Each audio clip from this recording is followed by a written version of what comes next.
You are like the moon who knows not of the dawn. If there is one ardent wish that can be fulfilled, then it shall be the one where 9 shadows are cast, woven together through 20 years of moonlit nights. Only then you shall know the radiance of dawn. Who are the people that she is talking about? Who are the 9 shadows? The simple answer would be the 9 shadows are the 9 samurais that did work for Odin. But since when prophecies are simple? If the 9 shadows are the 9 samurais, then this is not a prophecy, but a spoiler. First I will talk about why I think the 9 shadows are not the 9 samurais, and then who do I think are the 9 shadows. After Lord Odin was executed, Kinemon and the others went to the castle to protect Odin's family, but Kaido did set it on fire and they were surrounded. There was no way out for them.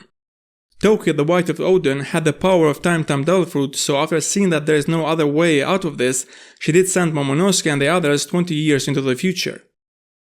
But here's the thing, why exactly 20 years? Is there a reason why she did choose this particular date?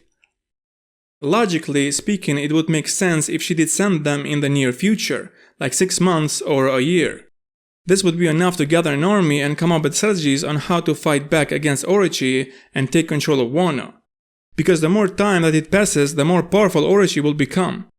He will complete his coup d'etat without any problem and consolidate his power in Wano. A new government is at its weakest point at the beginning. After 20 years, even the people who did not like Orochi would get used to him being the king. And we saw the children in Wano being taught that Odin was evil and Orochi is the hero who did save this country. When the war will start, these children will take Orochi's side. These are just some of the reasons why it does not make sense for Toki to send them 20 years into the future. So did she make a mistake? No, she did not.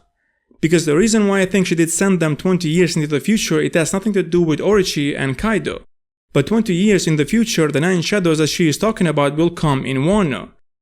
The 9 shadows that Toki is talking about are the 9 straw hats that did come in Wano. And that's why I think she did choose this specific date, because she knew the future and she saw that the Straw Hats will fight against Kaido and Orochi for their own purpose. So this was the best option that she had. When Luffy and Law were talking about taking down Kaido and Kinemon did hear them, he was shocked.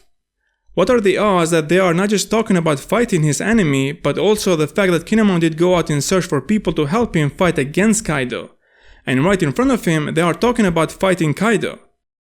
Well, this was not a coincidence. This is the exact reason why Toki did send Kinemon and the others 20 years into the future. So they can join forces with the Straw Hats because this is the only option for them to win this war. Otherwise, things will end up in the same way as they did the last time.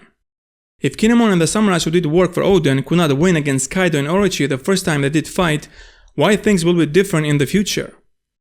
Having more men, they can defeat Orochi, but not Kaido and his army.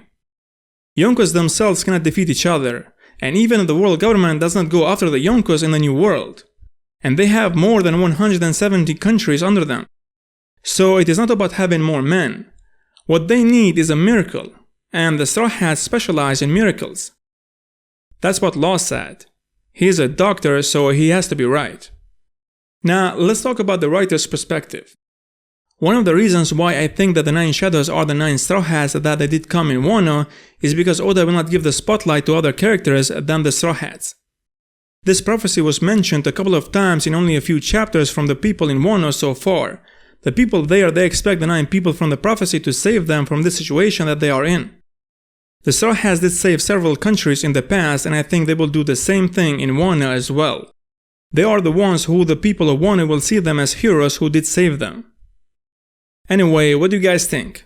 Do you agree with this theory or disagree, or you have something else to add? Let me know in the comments. Thanks for watching, like and share if you like this video, subscribe for more One Piece videos, and see you in the next video.